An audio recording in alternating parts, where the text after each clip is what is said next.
Hey, B team. I guess we're going to talk about two golfers today, Good Rory and Evil Rory.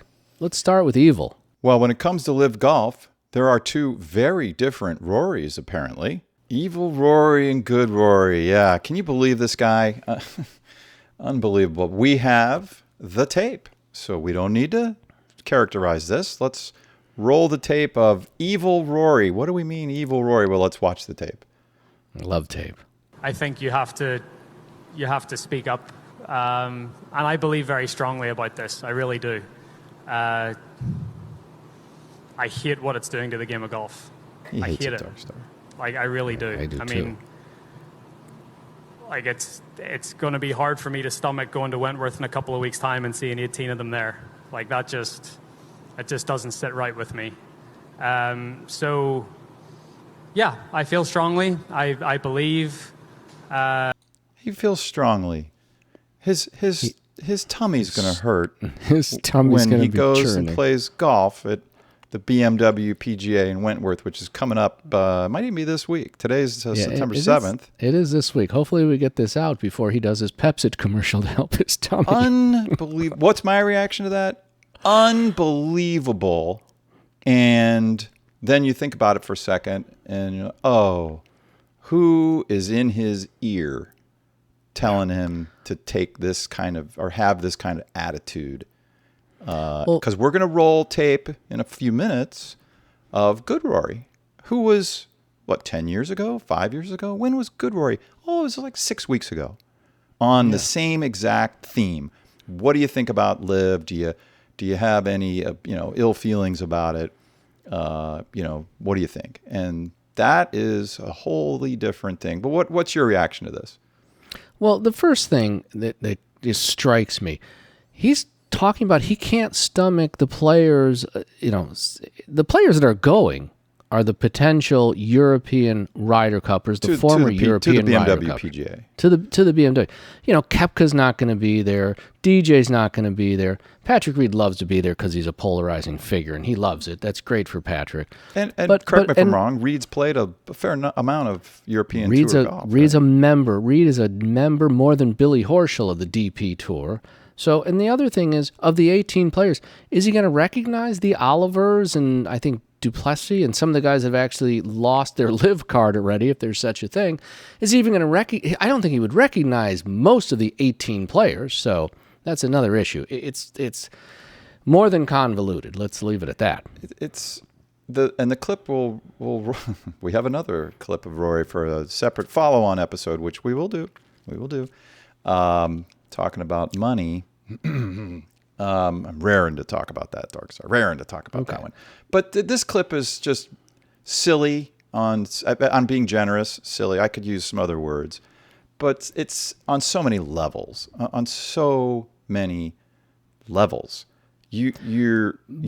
Rory, as a $100 million guy who just pocketed $18 million bonus, 10 minutes before this press conference that we just watched. Where you say nasty things about LIV. You can't even, they turn my stomach. They make me sick. Oh, okay. You just pocketed $20 million. The $18 million bonus plus whatever the tournament's worth, which is something, right? And the reason, now you could, Doug, I actually recognize that report from the other day with Jay's press conference. Well, that's two Doug. Doug, the reporter, who steals the show. Obviously in the tank for the PGA, and I don't know Doug at all, but hopefully Doug's a good guy.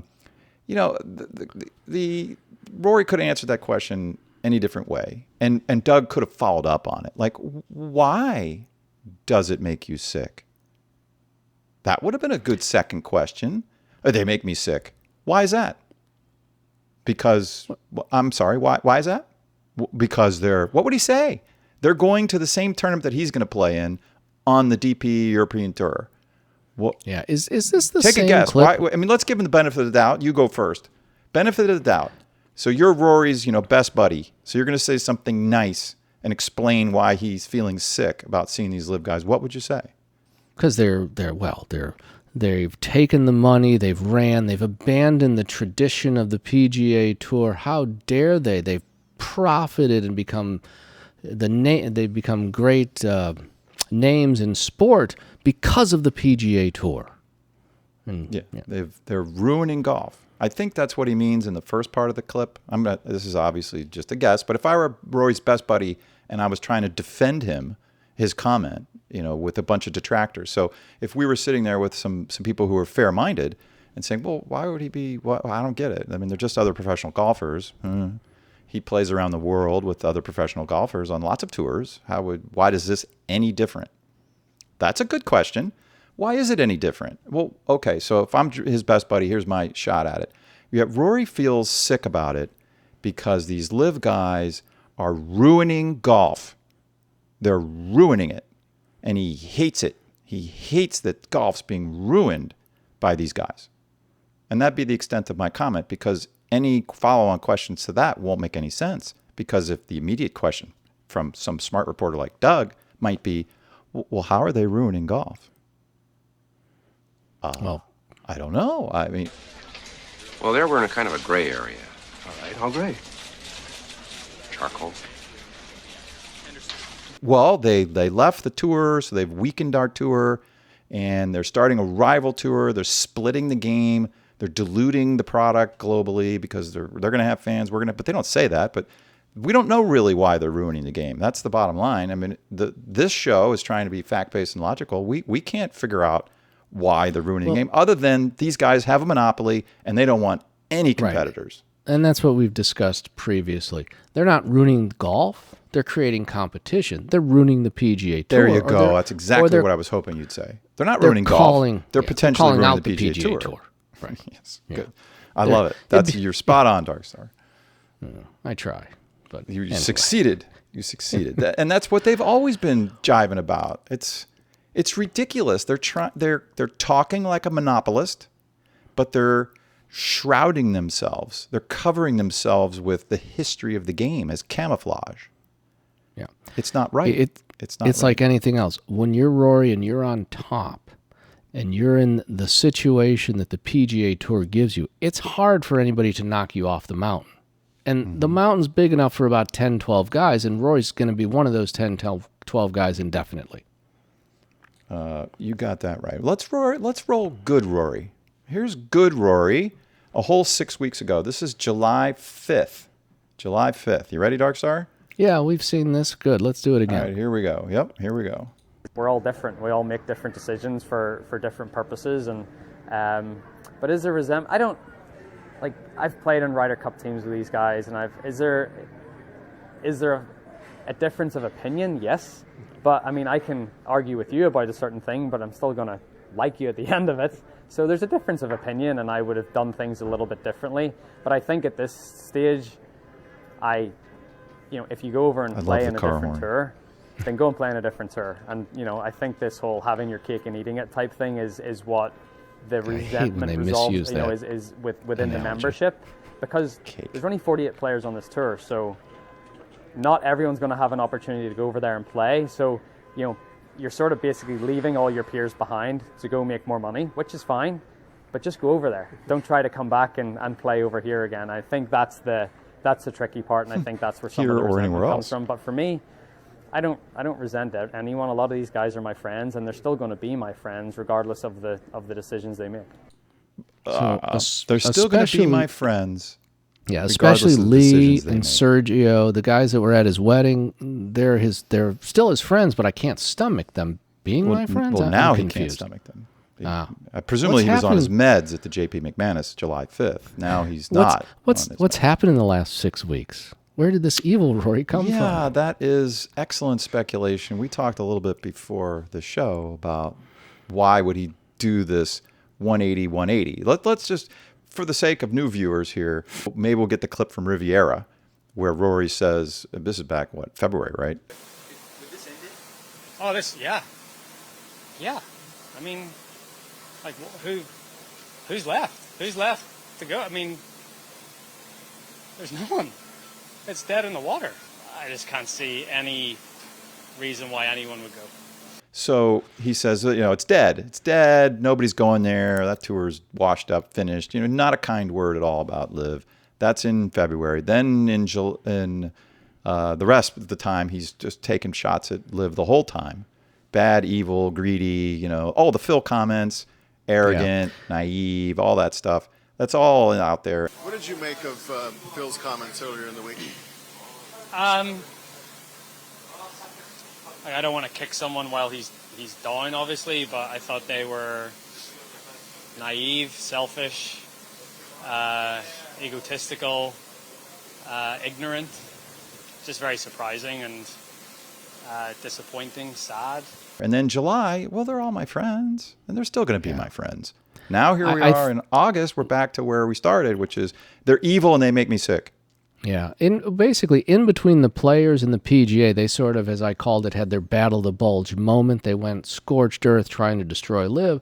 Then they realized, come the JP McManus, they're not going to destroy the LIV Tour. It's here to stay. Now, I think so the initial of my speculation, a couple things. First, he's got his own league deal with Tiger, so he's trying to make that as strong as possible.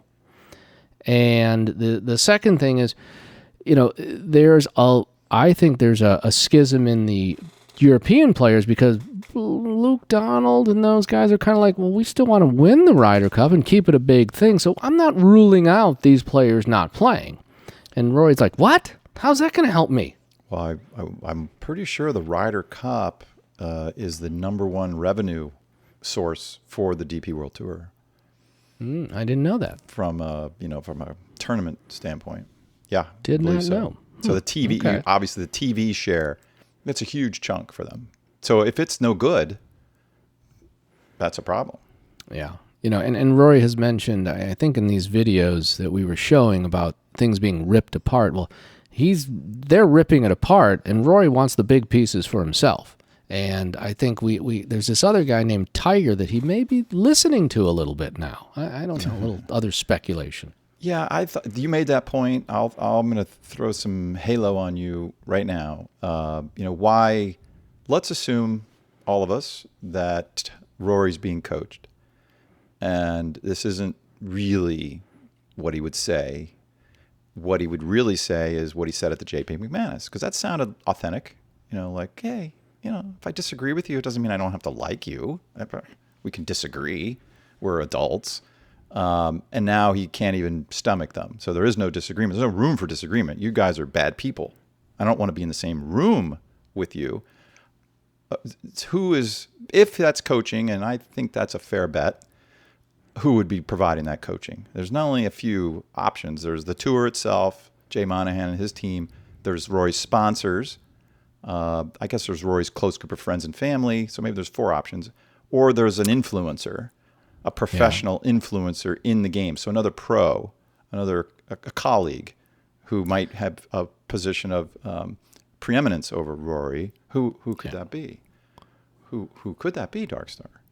Well, yeah, I agree. I think it is Tiger. I think the other thing, I think it is a combination of Tiger and the PGA Tour, because our favorite whipping boy, Jay, did fly over. And it's interesting to me, a couple breadcrumbs. This is another episode. We'll get to it. These are fun. We haven't really done a breadcrumb episode, but we will, because they're cool.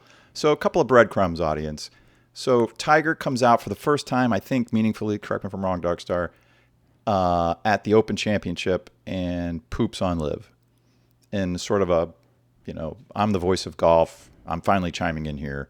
It's a bad idea. He wasn't particularly cheeky. He just kind of said it in a business-like way, but it was, LIV's no good. And about the players who have chosen to go to LIV and to play to play there, I disagree with it.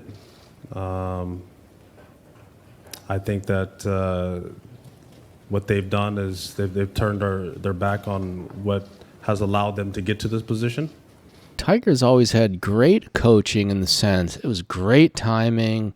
It was we realized LIV's here to stay, but it's bad. Well, it's here to stay, but we're going to be better. Very newsworthy. Well, the breadcrumbs were Tiger says his first comments really of any substance about, I'm anti-LIV, 100%. That's it, the Open Championship. This JP McManus, nice Rory. So now I guess from now on when we say nice Rory, we mean in Ireland at the JP McManus July 5th, well before the Open. So he's nice then Then Tiger does what Tiger does, planned and strategic at the time for that. And then here we are. So that's Rory was nice. Rory was mean, first of all, in the beginning. Then Rory was nice. Then Tiger speaks. Now Rory's mean again. And they have the Tiger Rory Tomorrow Sports taking over the golf, potentially taking over professional golf in America. Yeah. And so Tiger's firmly back in the middle of this thing. And maybe he was waiting to see if it played out at all. And there was no reason to get excited in May or April because LIV could have just been nothing. But then they got DJ, then they got Bryson, now they got momentum. Now I'm going to get involved. Then we're going to launch our own league, Tomorrow Sports, and now Rory's evil Rory again. Is that are we reaching with those breadcrumbs, or is there something there? No, and evil Rory because Cam Smith just won the Open and he went to LIV, and and he's and let's be honest. I think you're going to lose that cheeseburger on the BMW. I don't think it's going to get that much traction because, like I said, Cam Smith isn't there. Was on, DJ on ratings. Ratings, I agree, but you're not going to have the ratings because the stars on LIV really aren't there. It's just the European players supporting that particular event. Who have all Reed, Sergio, Poulter, Westwood, 4 guys. Is that right? Yeah, and Sergio has not typically been a supporter. I think if I look back, he typically doesn't play in this event. So some of them are wanting the points, some of them are wanting just to support. Totally opposite of what. Well, and then we're going to get into this in another show. Yeah, we'll get into that because we're going to roll another episode with John Rahm and Billy NASCAR Horschel. But you and the producers are going to hate me because my favorite Rory clip is we didn't get to. Which one's that? Do tell.